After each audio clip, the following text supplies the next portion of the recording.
yang kami miliki. Saya bahagia, tetapi tidak pernah puas. Keadaan kreatif adalah terus-menerus tidak puas. Biarkan saya memberikan contoh, lampu pijar. Pada suatu waktu, kami tidak puas dengan lilin-lilin. Edison memperkenalkan kami pada lampu listrik. Ketidakpuasan yang sama membawa Hillary ke puncak dunia. Ketidakpuasan ini membuat John Kennedy menyatakan bahwa kami akan sampai ke bulan dalam dekade itu pada tahun 60-an. Jadi, saya berharap Anda tidak puas jika Anda tidak baik-baik saja. Saya berharap Anda bekerja dengan panjang. Kita harus percaya oleh karena itu bahwa benar dan baik bagi manusia untuk mencari memuaskan semua keinginan murni dan ambisi. Nah, saya tahu bahwa banyak orang tidak setuju dengan ini, tetapi mereka tidak percaya pada hukum. Anda akan menemukan kelompok kecil orang-orang terpilih yang benar-benar memahami hukum-hukum ini. Mereka memahami bahwa ada sumber daya yang tak terbatas. Segala sesuatu datang dari sumber yang tak terbatas. Segala sesuatu datang dari tempat yang sama. Kesulitan beberapa orang adalah bahwa mereka lebih mudah mengamati ciptaan dari substansi mereka sendiri daripada dari pencipta itu sendiri. Kami benar-benar tidak percaya bahwa Tuhan adalah sumber pencipta substansi kami. Ketika kami mulai percaya ini, hal-hal mulai terjadi. Biarkan saya berbagi sesuatu yang saya amati bertahun-tahun yang lalu. Dr. Von Braun adalah salah satu ilmuwan terbesar yang pernah ada. Dia adalah mentor besar dari program luar angkasa. Pikirkan tentang itu sejenak. Untuk waktu yang lama, diyakini bahwa sains dan agama tidak dapat berjalan bersama, tetapi Von Braun, setelah mempelajari gerakan spektakuler kosmos ini, menyimpulkan bahwa itu hanya bisa menjadi ciptaan ilahi. Saya tidak mencoba menjadikan ini pidato keagamaan di sini. Saya hanya menyebutkan keyakinan pribadi saya setelah mempelajari hukum-hukum ini selama 50 tahun terakhir. Saya melihat hukum sebagai metodologi yang seragam dan teratur dari Tuhan yang independen. Hukum adalah sesuatu yang terjadi setiap saat dengan semua orang di mana saja, dan semua orang yang mencapai sesuatu dengan cepat menyadarinya. Perhatikan, semua orang menyukai seorang jenius yang sudah meninggal. Mereka benar-benar menyukainya, tetapi ketahuilah bahwa semua jenius dari setiap zaman dalam sejarah tidak dianggap jenius ketika mereka masih hidup. Saudara-saudara W dianggap eksentrik, padahal sebenarnya tidak. Perhatikan orang-orang yang mewujudkannya. Mereka berani berbeda, mereka adalah pemikir biasa, tetapi mereka memahami prosesnya, proses yang diatur oleh hukum. Pertama-tama, kita harus percaya bahwa ada sumber kebaikan yang tak terbatas. Kita harus mengamati dan menghargai bahwa segala sesuatu berasal dari sumber daya yang tak terbatas. Ketika kita benar-benar memahami ini, segalanya mulai berubah arah. Tidak ada yang bisa dibuat dari sesuatu, sedangkan sesuatu bisa diciptakan dari ketiadaan. Saya akan memberi contoh dari mana air berasal. Air berasal dari sebuah pemikiran. Jika kita berada di luar ruangan pada hari yang cerah, kita dapat memegang gelas. Cobalah memegang gelas, dan jika Anda sabar dan menunggu cukup lama, gelas itu akan penuh dengan air. Anda akan melihat bahwa, entah dari mana, awan akan terbentuk. Awan akan menjadi sangat padat dan gelap, dan akan menurunkan hujan. Cukup berdiri di sana dengan gelas, dan air akan datang, tidak peduli dari mana asalnya. Ini adalah siklus. Air menguap dan mengendap, mengendap dan menguap. Pikirkan tentang ini. Tidak ada yang diciptakan atau hilang, semuanya terus berubah. Kita hidup di lautan emosi. Anda dan saya memiliki kemampuan ilahi untuk menciptakan gambaran dalam pikiran kita. Dan pada saat kita menciptakan gambaran dalam pikiran kita mengendalikan getaran di mana kita berada, dan getaran itu menarik kekuatan yang serupa. Dalam seminar yang saya pimpin, saya memegang buah kecil yang berasal dari pohon besar. Bahkan buah kecil ini mewakili massa energi dengan getaran kecepatan tinggi yang berasal dari keadaan non-fisik. Jika saya menyimpan buah ini di dompet saya, itu akan hancur karena diatur oleh hukum ilahi yang sangat mendasar, bertindak atau hancur. Tetapi ketika saya membawanya ke lingkungan, hasilnya sangat berbeda.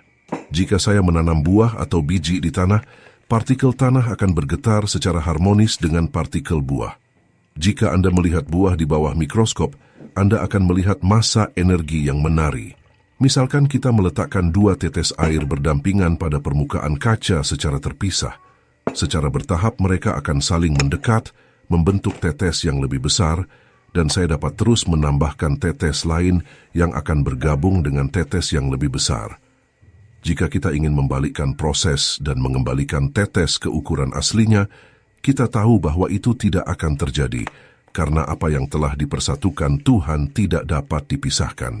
Perhatikan, partikel energi yang tidak bergetar secara harmonis dengan buah ditolak olehnya, sedangkan partikel yang bergetar secara harmonis dengan buah tertarik olehnya. Buahnya bertindak seperti kekuatan magnetik.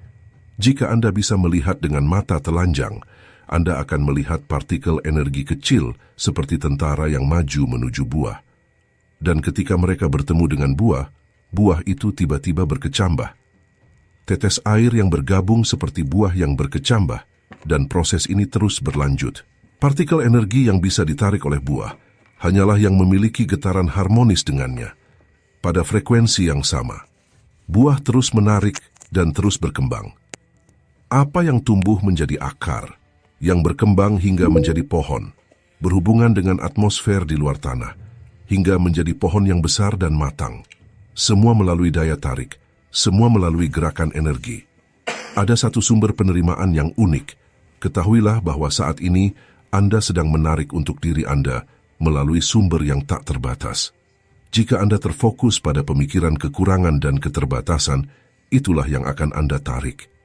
Alam semesta diatur oleh hukum yang hanya dapat menarik kepada Anda apa yang serupa dengan apa yang Anda tarik. Seperti yang kita bahas dalam video sebelumnya tentang pemikiran, hukum pemikiran. Apa yang Anda pikirkan, Anda tarik. Pikirkan itu. Apa yang Anda pilih sebagai yang serupa, apa yang Anda tarik, semua berasal dari sumber yang tak terbatas. Dan saya hanya meminta kepercayaan Anda pada kata-kata saya, karena saya memahami topik ini dengan mendalam. Jika Anda mulai belajar, Anda akan mulai memahami konsep-konsep ini yang tidak sulit untuk dipahami. Cukup pahami dari mana semuanya berasal. Tidak ada kekurangan, tidak ada keterbatasan. Ini telah dibicarakan selama berabad-abad. Kita hanya dapat melihat apa yang kita lihat. Tidak ada kekurangan atau keterbatasan. Kita melihat dari sudut pandang yang sangat terbatas. Tetapi ketika kita melihat dari sudut pandang Tuhan, kita akan melihat hal-hal dari tingkat yang berbeda. Pelajari hukum penerimaan ini. Ini adalah hukum fenomenal yang berlaku untuk semua orang di mana saja, setiap saat. Di sini Bob Proctor, terima kasih banyak, selamat datang. Di sini Bob Proctor. Saya menarik hal-hal yang baik, hebat, dan menakjubkan dalam hidup saya. Uang datang kepada saya dalam kelimpahan, dari berbagai sumber melalui hukum daya tarik. Dan itulah yang ingin saya bagikan kepada Anda tentang hukum daya tarik. Lihatlah, hukum yang mengatur penawaran dunia efek memiliki 2 aspek penting. Satu adalah keinginan, yang lainnya adalah harapan. Saya ingin Anda membayangkan bahwa Anda sedang memancing. Mungkin Anda belum pernah memancing, tetapi pasti Anda pernah melihat seseorang memancing. Anda menyiapkan tali, kail, umpan, dan menunggu ikan.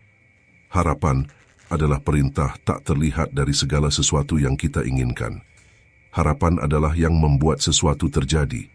Kebanyakan orang tidak memahami hal ini dan akhirnya menarik apa yang tidak mereka inginkan daripada apa yang mereka inginkan.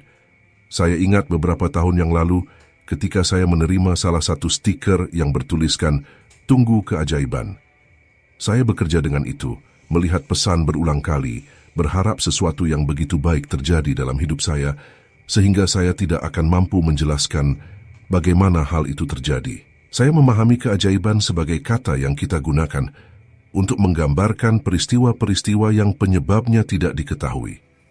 Itu adalah sesuatu yang begitu menakjubkan yang terjadi pada kita, sehingga kita tidak bisa menjelaskan bagaimana hal itu terjadi. Saya ingin berbagi sesuatu yang luar biasa yang terjadi, dan secara harfiah mengubah hidup saya, bisnis saya, dan terutama hidup 200 hingga 300 juta orang.